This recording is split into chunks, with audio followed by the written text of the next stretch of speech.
Lot number 5 is the story The Lamp Who Went in Search of Magic, and along with it comes an exceptionally lovely silver plate lamp from late Georgian times.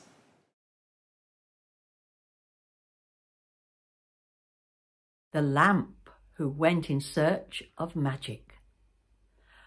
Once upon a time there was a silversmith who made lamps. All day he made lamps, beating them into shape in his workshop before placing them on a shelf in the window for sale. Now, one day the silversmith made a lamp which was just the same as all the others, but as the lamp waited to be sold, it said to itself, "I am no ordinary lamp. I feel myself to be special, different. I have heard stories of extraordinary lamps that can do magical things. It is my strong desire to become one of them. In fact, I am convinced it is my destiny. I will become a magic lamp." Now it so happened that someone walked into the silversmith's shop at that very moment and picked the lamp up and bought it. "Aha," thought the lamp to itself, "here is proof that I am special. Fate has set me on a path that will lead me to greatness. The way may be long and challenging, but I am more than up to the task. For a magic lamp I must become." Everywhere it went, whenever it met others of its kind, the lamp would always ask the same question.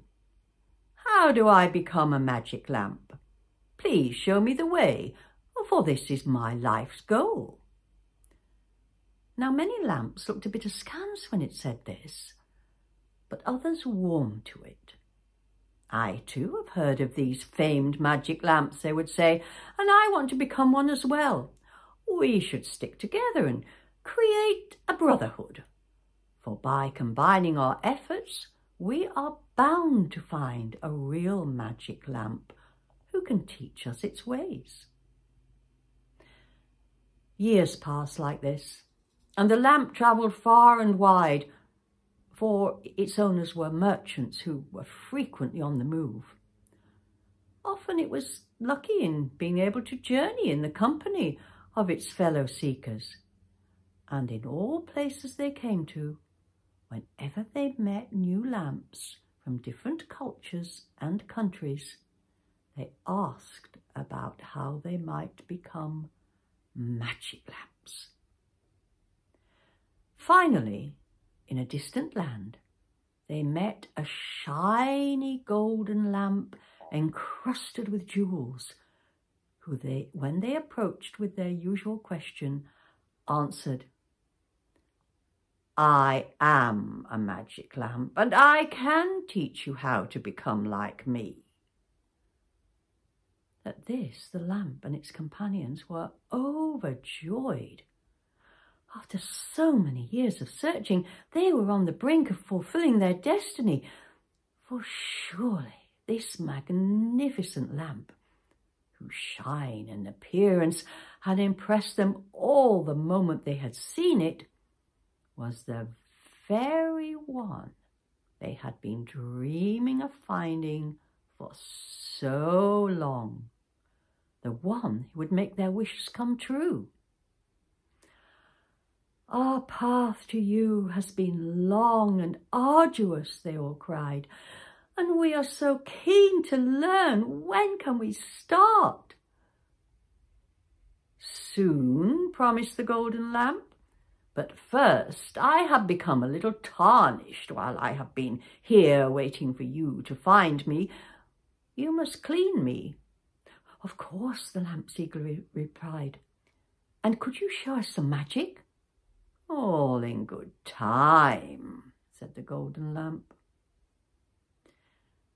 The cleaning process seemed to last an age, far longer than any of them had expected. When they had finished, they turned to the golden lamp and said, "Now can you teach us?" "Later," the golden lamp said, For now I want you to find new jewels to decorate me. You see how one or two of them have been lost over the years? In order to teach you, I myself must be complete. Now, off you go and find them for me." The other lamps were impressed by the great teacher's humility in showing its imperfections, and their belief in it was strengthened even further as they set off on their quest. "When we return with the jewels, then it will display its powers to us and will show us the way to become magic lamps ourselves," they confided to one another. Now the search for the jewels took even longer than the first task. Yet finally, after many trials, the gems were secured and brought back to the golden lamp. "Now can we learn your secrets?" the lamps eagerly asked. "Oh, you are too impatient," cried the golden lamp, "and your impatience makes you unworthy." The lamps bowed their heads in shame.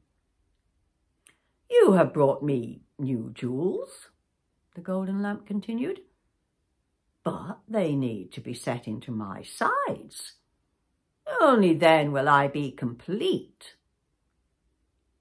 The student lamps were humbled by his wisdom and embarked on their new task.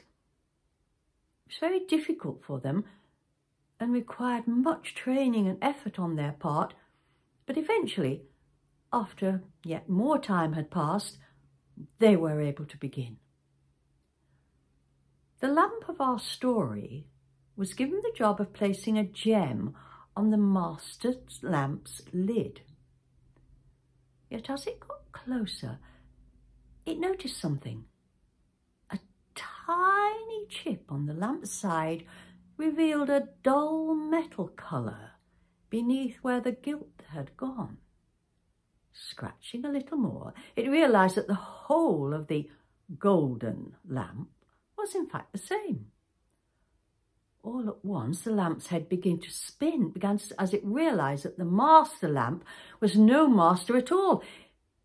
It wasn't even made of gold, for underneath the shiny exterior it was, in fact, made of nothing more than ordinary copper.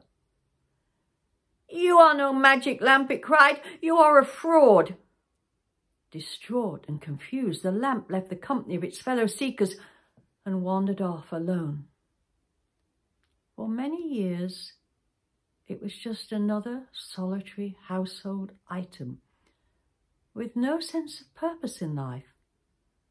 So great was its disappointment that it lost all faith in itself, in magic, even in being alive.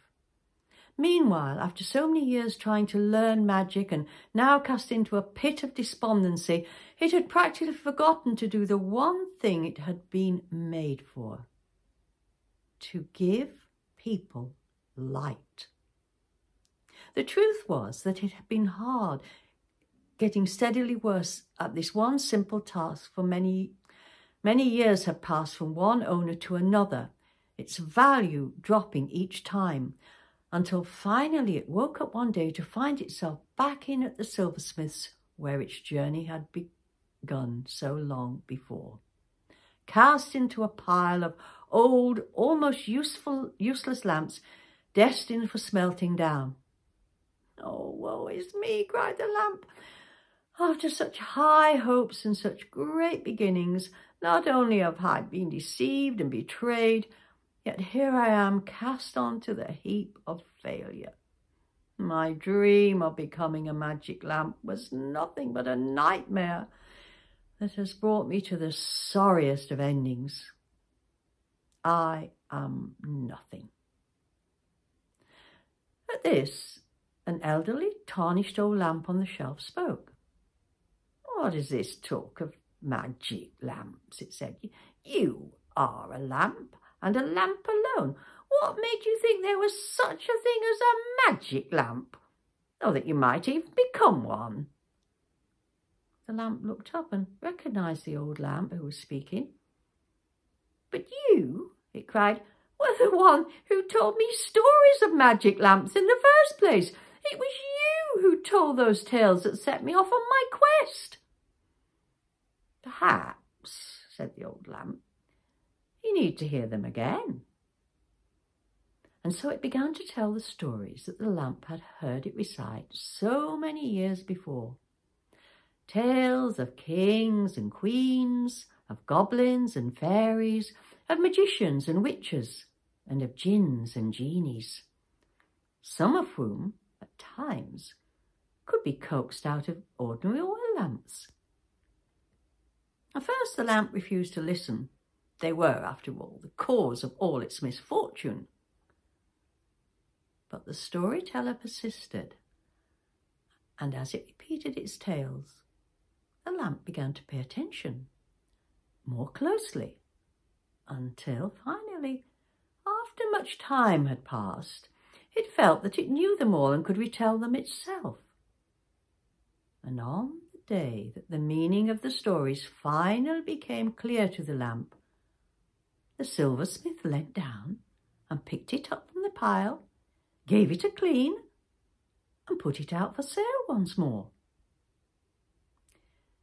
Today, now that it has stopped wanting to be something it can never become, the lamp is steadily getting better at doing what it was always meant to do: providing people with light. As for the question of magic, it leaves that to others. But is there magic to be found inside the lamp, you ask? That is a very different question. And the only answer is to rub it and find